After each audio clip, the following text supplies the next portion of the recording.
কিন্তু এখনো যদি আপনারা বৃন্দাবনে যাবেন, বৃন্দাবনে যে সমস্ত প্রাচীর মায়েরা আছে তারা এখনো কিন্তু এক হাত ঘোমটা টানে এইভাবে, যেগুলো বয়স্ক মায়েরা এক হাত ঘোমটা টানে, তা ওটাকে বলা হয় আবক্ষ ঘোমটা। কিন্তু দিনের পর দিন যুগের পরিবর্তন হচ্ছে, তো ঘোমটাটাও ছোট হয়ে আসছে। প্রথমে আস্তে আস্তে প্রথমে এক হাত, তারপর কণ্ঠবধি, তারপর নাসিকাবধি ঘোমটা ছিল। যতক্ষণ নাসিকা অবধি ছিল নিয়মটা ঠিক ছিল, ডান চোখটা ঢাকা থাকতো। তারপরে ঘোমটাটা উঠে উঠে এখন এইখানে নেমে গেছে। আধুনিক যুগ, এখন দাদুর এত বড় ছাতাটা পকেট ছাতা হয়ে গেছে, ফোল্ডিংয়ের যুগ এসেছে, তো তাই আমাদের ঘোমটাগুলো ছোট ছোট হয়ে গেছে। তার রাধারানী বলছে সতীনারী যারা হয় তাদের ডান চোখটা ঘোমটার আড়ালে থাকে। ও ললিতা, আমি ডান চোখ দিয়ে কিছুই দেখতে পাইনি, কেন? দাহীন নয়ন কৃষ্ণ গণ বারণ। ডান চোখ আমার ঘোমটার আড়ালে ছিল, তাহলে আমি ডান চোখ দিয়ে গোবিন্দ দেখি। আচ্ছা বেশ, বাম চোখটা তো ছিল, তা বাম চোখের অর্ধেকটা দিয়ে দেখলি, বাকি অর্ধেকটা নয়ন কি করলি? ভালো করে বুঝবেন মায়েরা। বলছে বাম আদ বিবাদিনী পেখি, বাম চোখের অর্ধেকটা দিয়ে আমি দেখি কোথাও কোনো কৃষ্ণ বিবাদিনী আছে কি। বাবা, একজন কৃষ্ণ ভক্তকে নিয়ে কৃষ্ণ দেখা আর একজন কৃষ্ণবাদীকে নিয়ে, বিবাদীকে নিয়ে কৃষ্ণ দেখা আকাশ পাতাল পার্থক্য, জানেন তো? আপনারা সব বসে হরিনাম শুনছেন, সবাই কৃষ্ণ ভক্ত, মন প্রাণ দিয়ে হরিনাম শুনবেন। আর এমন একজন ভক্তকে সঙ্গে নিয়ে এসছেন যে কোনোদিন কীর্তন শোনে না, বোঝে না, বোঝার চেষ্টাও করে না। সে আর আপনাকে মন দিয়ে কীর্তন শুনতে দেবে? হাত পা ছড়িয়ে বসবে আর একবার করে আপনাকে কোনোই দিয়ে গুঁতো দেবে, চল তো। কি যে হরিনাম শুনছেন, সব কীর্তনিয়ারা তো এসে মরি মরি করছে, আর কেউ মরছেও না। ওই প্রথমে এসে কি যে করছে, আহামরি আহামরি, কেউ মরলো এখনো পর্যন্ত? চল এই প্যান প্যানানি ভালো হচ্ছে না, উঠে চল। তাহলে আপনার কীর্তন শোনা হবে? তাহলে কৃষ্ণ ভক্তকে নিয়ে কৃষ্ণ দেখা আর কৃষ্ণ বিবাদীকে নিয়ে কৃষ্ণ দেখা আকাশ পাতাল পার্থক্য। তাহলে রাধারানী কি বলল? ডান চোখটা ঘোমটার আড়ালে ছিল, বাম চোখের অর্ধেকটা দিয়ে দেখলাম কোথাও কোনো কৃষ্ণ বিবাদিনী আছে কিনা, বাকি যে অর্ধেকটা নয়ন, ওই অর্ধেকটা নয়ন দিয়ে আমি দেখলাম আমার প্রাণ গোবিন্দের সে অপ্রাকৃত রূপ। বাহ, এবার মানেটা পরিষ্কার হলো। তাহলে কি দেখলি অর্ধেকটা নয়ন দিয়ে? বলছে সেটাই তো বলছি, একটু মন দিয়ে শোন। আমার প্রাণ গোবিন্দের মুখমণ্ডলে আমার নয়নটা গেল, তা সেই রূপটা কেমন? আমি দেখলাম ও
শারদ শশী উদয়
শ্যামরূপ দর্শন করে রাধারানী সখীদের কাছে বর্ণনা করছে। কি দেখলাম জানিস? ও মুখমণ্ডল চিতি শারদ সুধাকর, মুখমণ্ডল চিতি শারদ সুধাকর, সখী ও মুখমণ্ডল চিতি শারদ সুধাকর, মুখমণ্ডল চিতি শারদ সুধাকর। আমার আমার তনুরুচি তরুণতমান, তনুরুচি তরুণতমান, উলুধ্বনি উলুধ্বনি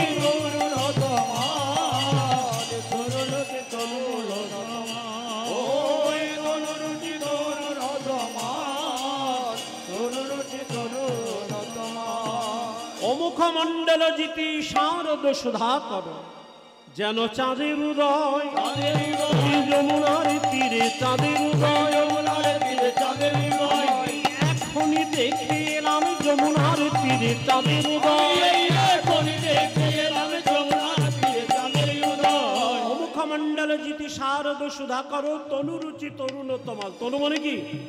আস্তে আস্তে। তনু মানে দেহ, দেহটাকে দেখে মনে হচ্ছে যেন তমাল গাছ, আর মুখটাকে দেখে মনে হচ্ছে চাঁদ। তা হঠাৎ দেখলে কি মনে হয় জানিস?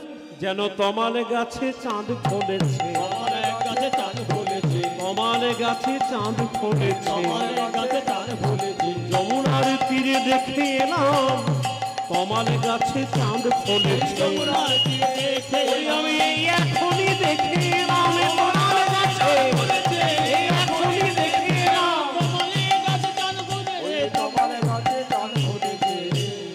মুখমণ্ডল জিত শারদ সুধাকর।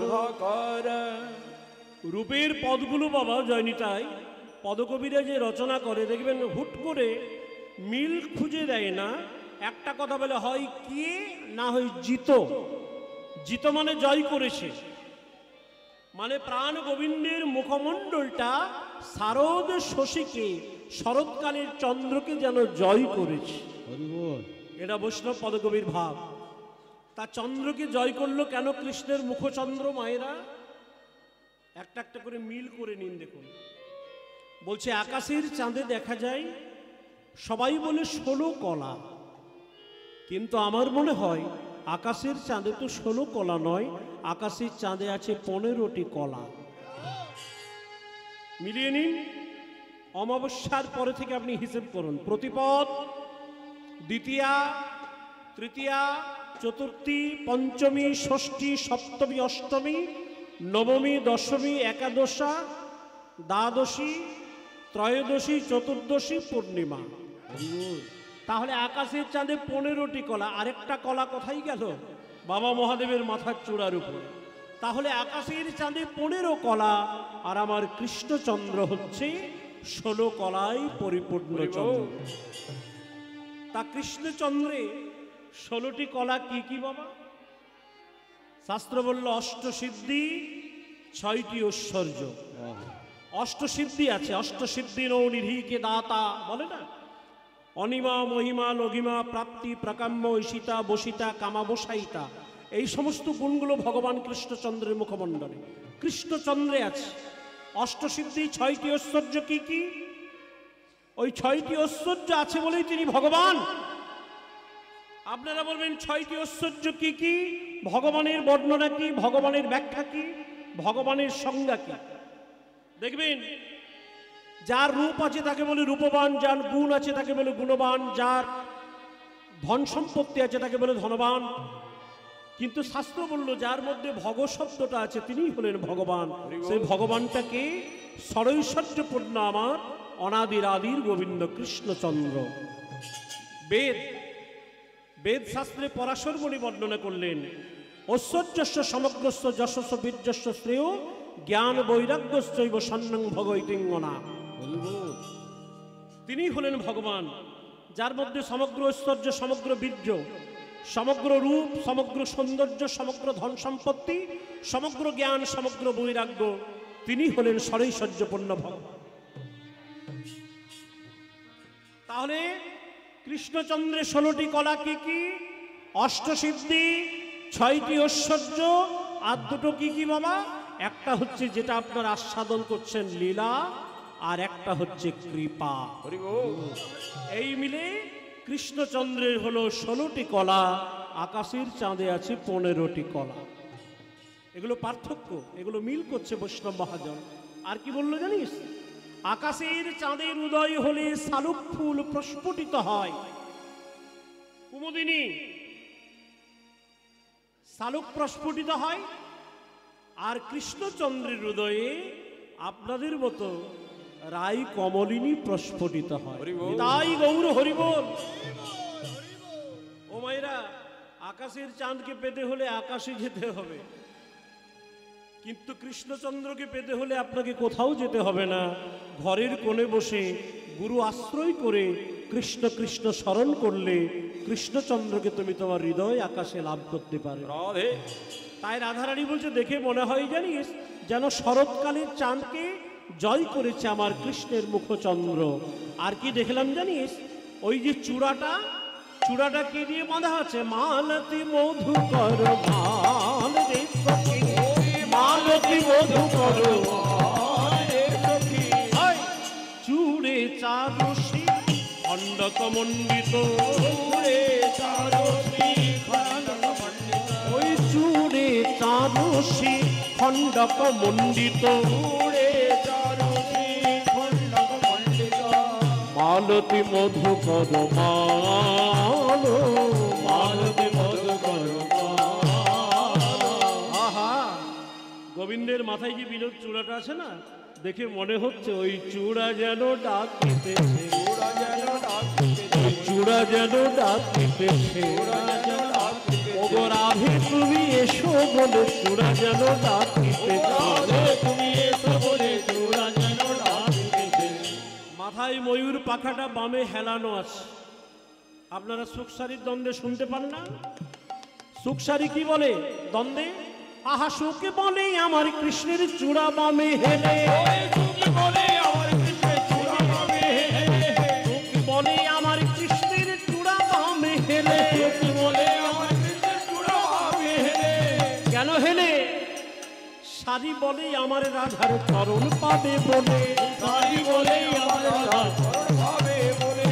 সেইটা দেখে রাধারানী মনে মনে চিন্তা করছে, আমার মনে হয় ওই চূড়া যেন ডাকিতেছে, চূড়া যেন ডাকিতেছে। ও রাধে তুমি এসো বলে চূড়া যেন ডাকিতেছে। ও রাধে তুমি এসো বলে চূড়া যেন ডাকিতেছে। কি সুন্দর মাথায় ময়ূর পাখাটা গোঁজা। অনেকে প্রশ্ন করে বাবা, যে এত অলংকার পড়েছে শ্রীকৃষ্ণ, কিন্তু মাথার উপরে মা যশোদা ময়ূর পাখাটা কেন গুঁজে দেয়? কৃষ্ণের যে, আপনারা তো ঘরে সাজান ভগবানকে, কৃষ্ণের এত অলংকার, মা যশোমতী একটা অলংকার কিন্তু প্রতিদিন পরাতো না। এটা কৃষ্ণ গণোদ্দেশ শাস্ত্রে বাবা লেখা আছে। 5 দিন একটা অলংকার পরালো, মাথার চূড়া থেকে শুরু করে পায়ের নুপুর পর্যন্ত সব অলংকারগুলো 5 দিন 1 সপ্তাহ মা পরালেন। তারপরে কর্মকারকে ডাকলেন, স্বর্ণকার যারা। তা কৃষ্ণের দুটো স্বর্ণকারের নামও আছে গণোদ্দেশ শাস্ত্রে, রঙ্গন আর টঙ্কন। মা যশোমতী ওদের কাছে দিয়ে কৃষ্ণের সমস্ত গোপালের অলংকারগুলো দিয়ে দিত, বলতে এগুলো গলিয়ে আবার নতুন অলংকার গড়ে নিয়ে আসে। তাহলে মা যশোমতী কত আবার গোপালকে প্রেম করেছে, কত ভালোবেসেছে। দেখুন, অলংকারগুলো পর্যন্ত একই রকম রাখতো না, মাঝে মাঝে ভাগ করে ওটাকে বাদ দিয়ে নতুন অলংকার গড়িয়ে দিত। তা এত অলংকার থাকতে মুখের মাথার উপরে চূড়ায় ময়ূর পাখাটা কেন পরলেন? এর দুটো কারণ আছে বাবা। মহাপ্রভু যেটা বলেছেন, মহাপ্রভু বললেন কৃষ্ণ ভজনটা হচ্ছে নিষ্কামের। কেউ কোনোদিন কাম গন্ধ নিয়ে কৃষ্ণকে ভজে না। আত্মেন্দ্রিয় প্রীতিবাঞ্ছা তারে বলে কাম, আর কৃষ্ণেন্দ্রিয় প্রীতিবাঞ্ছা ধরে প্রেম না। কৃষ্ণকে সুখ দেওয়াটার নাম হচ্ছে প্রেম, আর যারা আত্মসুখে সুখী সেটাকে বলা হয় কাম। তাহলে ময়ূর পাখা কেন এলো কৃষ্ণর মাথায়? না, ময়ূর ময়ূরীও কিন্তু নিষ্কাম প্রেমের প্রতীক। আমাদের বিজ্ঞানও তাই বলে বাবা, যে ময়ূর ময়ূরী কাম তাদের মধ্যে নেই, কামগন্ধ নেই। তবে আপনারা বলবেন তাদের বংশ বিস্তার হয় কি করে? কাম বাসনা থাকলে বংশ বিস্তার হয় কেন? না, বর্ষাকালে যখন মেঘ করে, ময়ূর পেখম তুলে নৃত্য করে, ওই নৃত্য করতে করতে সেই সময় ময়ূরের বীর্যপাত হয়, রেতপাত হয়, সেইটাকে ময়ূরী ভক্ষণ করে গর্ভ সঞ্চার হয়। তাহলে নিষ্কাম প্রেমের প্রতীক ময়ূর ময়ূরী বলে ভগবান মাথায় নিষ্কাম প্রেমের প্রতীক ময়ূরীর পাখাটা দিয়েছে। আবার সারা বলি বর্ণনা করলো যে ময়ূর পাখাটা দেবার কারণ আছে, ভক্তের চোখের জল মিশ্রিত আছে ওই ময়ূরের পাখায়। শ্রীকৃষ্ণ যখন সৃষ্টিচক্র রচনা করলেন, নাভি কমল থেকে ব্রহ্মা, সৃষ্টিকর্তা ব্রহ্মাকে আদেশ দিলেন, ব্রহ্মা তুমি জগৎ সৃষ্টি করো। বিশ্ব ব্রহ্মাণ্ড জগৎ সৃষ্টি করলেন ব্রহ্মা, তাদের মধ্যে কিন্তু ময়ূর ময়ূরীও আছে বড়। তা ময়ূর যখন পেখম তুলে নৃত্য করে, সেই সৌন্দর্য দেখে ত্রিভুবন মোহিত হয়ে যায়। তা সবাই যখন প্রশংসা করছে, ময়ূরের অহংকার বাড়ল। একদিন ময়ূরী বলছে, তুমি যে এত সুন্দর নৃত্য করো, সবাই তোমাকে প্রশংসা করে, তা এর জন্য তো তোমাকে একটা জয়পত্রিকা প্রয়োজন। তা জয়পত্রিকা দেবী দেবতারা তো কেউ ছাড়া তো কেউ দেবে না। তুমি ইন্দ্রের সভায় যাও, ইন্দ্রদেব দেবরাজ ইন্দ্র যদি তোমাকে জয়পত্রিকা দেয়, তবেই সবাই মেনে নেবে তুমি শ্রেষ্ঠ নৃত্যকার, সুন্দর তোমার রূপ। ময়ূর আর ময়ূরী চলে গেছে ইন্দ্রের সভায়। কি ব্যাপার? না, হে দেবরাজ ইন্দ্র, আমি অপূর্ব নৃত্য করতে পারি, আপনার সভায় আমি নৃত্য করব, আপনাকে জয়পত্রিকা দিতে হবে। ইন্দ্র বললেন, দেখো ভাই, জয়পত্রিকা দেবার শক্তি আমার নেই, কেননা আমি তো জীবজগৎকে সৃষ্টি করিনি। তুমি এক কাজ করো, সৃষ্টিকর্তা ব্রহ্মার কাছে যাও, দেখাও নৃত্য। ময়ূরী ব্রহ্মলোকে গিয়ে ব্রহ্মাকে বলল, আমি নৃত্য করবো, আমাকে জয়পত্রিকা দিতে হবে। ব্রহ্মাও বুঝতে পেরেছে ময়ূরের অহংকার হয়েছে, বললো বেশ বেশ, তুমি যদি জয়পত্রিকা চাও তাহলে তুমি মহাদেব মহেশ্বরের কাছে যাও। এবার কৈলাসে গিয়ে ময়ূরী দাঁড়িয়েছে। মহাদেবও একটি কথাই বলল, ময়ূর তুমি খুব সুন্দর নৃত্য করো, আমিও তোমাকে দেখেছি বটে, কিন্তু জয়পত্রিকা আমি তোমাকে দেব না। মহাদেব জানে অহংকারী বশীভূত, একমাত্র নটনারায়ণকে যদি যায়, নটনারায়ণ যদি এক ঝলক নৃত্য দেখাতে পারে, ময়ূরের সব গর্ব চূর্ণ হয়ে যাবে। চলে যাও বৈকুণ্ঠপতি ভগবান বিষ্ণুকে গিয়ে তুমি একটু তোমার নৃত্য দেখিয়ে এসো। এইবার বৈকুণ্ঠে গেছে ভগবান বিষ্ণু, ক্ষীরোদ সায়রে আছে। কি জন্য এসেছো? বলে প্রভু তোমাকে একটু নৃত্য দেখাবো, আমার খুব সুন্দর নৃত্য পরিবেশন হয়। বা তা দেখাও। অনর্গল ময়ূর যখন নৃত্য করছে, ভগবান মৃদু মৃদু হাসছে আর রাধারানীকে বলছে, রাধে ময়ূরের তো খুব অহংকার যে আমার মতো সুন্দর, আমার মতো নৃত্য কেউ করে না, আজ আমি ময়ূরকে একটু নেচে দেখাবো বটে। রাধারানী বলল, হ্যাঁ প্রভু, ওর যদি অহংকার হয়েছে, ওর যদি কৃপা হয়, তাহলে এক ঝলক তুমি একটু নেচে দেখাও। তা বেশ, ময়ূর নৃত্য করে এক পাশে দাঁড়িয়ে আছে। ময়ূরী, প্রভু আমাকে জয়পত্রিকা দেবে না? বলে, হ্যাঁ দেব, তোমাকে জয়পত্রিকা দেব, তুমি সত্যি সুন্দর নৃত্য করেছো, কিন্তু ময়ূর তুমি যখন এত দূর কষ্ট করে এলে, তুমি তো নৃত্য প্রতিযোগিতায় এসেছো, একটু আমার নৃত্য দেখে যাও তো। এই অপ্সরী সব একটু গান বাজনা ধরো তো। ভগবান ময়ূরকে দেখাবার জন্য নটনারায়ণ বেশে যখন